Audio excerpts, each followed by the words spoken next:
নাতি, সে ভর্তি হয়েছে মুক্তিযুদ্ধ কোটা ইউনিভার্সিটি, মুক্তিযুদ্ধের নাতি, সে ভর্তি হয়েছে মুক্তিযুদ্ধ কোটা ইউনিভার্সিটিতে, পরিবারের কোটা থাকবে না। তো তাহলে চলে আয়, পড়াশোনার দরকার নাই, তুই মুক্তিযুদ্ধের নাতি হিসেবে কোটায় ইউনিভার্সিটি ভর্তি হয়ে আর বলে কোটা লাগবে না, তোকে তো ইউনিভার্সিটি থেকে বের করে দেওয়া উচিত, ওই ইউনিভার্সিটি থেকে বের করে দেওয়া উচিত যে কোটা নাই, তোর পাওয়া নাই, যা বাড়ি মুক্তিযুদ্ধের নাতি, সে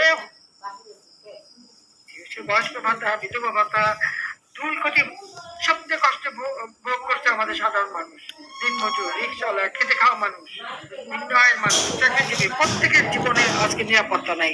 কাজে ইনশাল্লাহ আবার দিন পরিবর্তন হবে, সকলের জীবনে নিরাপত্তা দেবো, সকল ঘরে আবার বিদ্যুৎ পৌঁছে দেবো, প্রত্যেকটা মানুষের জীবন মান আমরা উন্নত করব।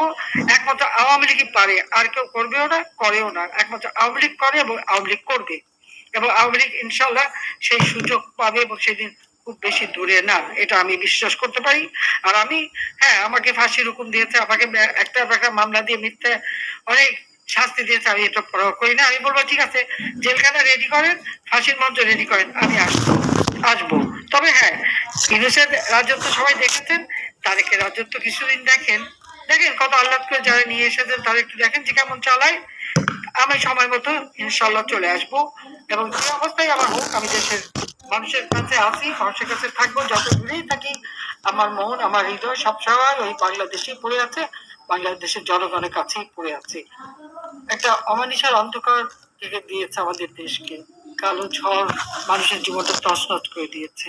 আর এটা দুর্ভাগ্যের বিষয় যে মনুষ্য সৃষ্টি, দেশ বিক্রির মুচলেখা দিয়ে যারা মিথ্যা অপবাদ দিয়ে আমাদেরকে ক্ষমতাচ্যুত করেছে, জনগণকে বিভ্রান্ত করেছে, আজকে তাদের চেহারা সারা বিশ্বের কাছে এবং বাংলাদেশের জনগণের কাছে উন্মোচিত হয়েছে। তাদের ওই চরম ভাবে দেশকে যারা ক্ষতিগ্রস্ত করে এবং দেশের মানুষকে অবহেলা করে, দেশের মানুষের রক্ত চুষে পয়সা বানিয়ে সেই টাকা এবং বিদেশিদের টাকা দিয়ে দেশের অর্থনীতি ধ্বংস, সামাজিক নিরাপত্তা ধ্বংস, দেশের মানুষের জীবনের